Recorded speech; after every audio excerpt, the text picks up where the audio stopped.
அனைத்து தமிழர்களுக்கும் தமிழ் பாரம்பரியம் பரம்பரை பண்பாடை காப்பாற்றி வரும் அனைவருக்கும் முதற்கண் எனது வணக்கத்தை தெரிவித்துக் கொள்கிறேன்.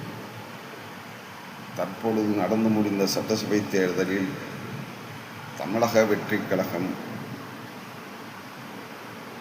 அதிகமான இடங்களில் வெற்றி பெற்றது. ஆனால் ஆட்சி அமைக்க போதுமான ஆதரவு இல்லை. ஆனாலும் சட்டம் என்பது அனைவருக்கும் வழங்கப்பட வேண்டும். தற்போதைய சூழலில் தவேகாவை ஆட்சி அமைக்க கவர்னர் அழைக்க வேண்டும். அவர் போதுமான எம்எல்ஏக்கள் வேண்டும் என கூறியதாக செய்திகள் உள்ளது.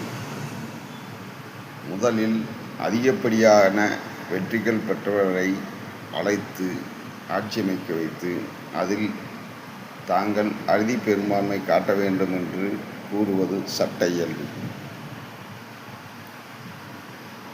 அடுத்தது, இன்னும் தவேகா என்ற ஒரு கட்சி ஆட்சியில் அமைக்கவில்லை. ஆனாலும் அதற்குள் தவேகா கட்சியை சேர்ந்தவர்கள் கைது என்ற போலியான ஒரு பிம்பம் எல்லா இடங்களிலும் உள்ள பிரச்சனைகள் உள்ளது. எவ்வளவோ பேர் இன்னமும் பிரச்சனை செய்து கொண்டுள்ளவர்கள் இருக்கிறார்கள். அதில் திமுக, அதிமுக, தவேகா எல்லா கட்சியைச் சேர்ந்தவர்களும் இருக்கிறார்கள். இன்னும் ஆட்சி அமைக்கும் முன்பே அவர்களை பற்றி தவறான வாதங்களை வைப்பதற்கு மீடியா என்னும் முதுகெலும்பில்லாத, உண்மையை கூறுவென்றும் என்றால் முதுகெலும்பே இல்லாத காசுக்கு வேலை பார்க்கும் மீடியாக்கள் இதை செய்து வருகிறது.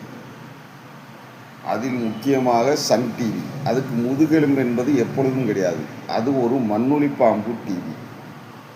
ஏனென்றால் அது நடுநிலை தவறி எவ்வளவோ வருடங்களாகிவிட்டது. நடுநிலை என்ற ஒன்றே திமுகவிடம் கிடையாது. அவர்களை பொறுத்தவரை தாங்கள் ஆள வேண்டும். தாங்கள் ஆளாவிட்டால் மற்றவர்களை எப்படியாவது ஒழித்துவிட வேண்டும். அந்த கொள்கையை தற்போது செய்து வருகிறது. இந்த சூழலில் யாரும் மக்கள் மாட்டிக்கொள்ள வேண்டாம்.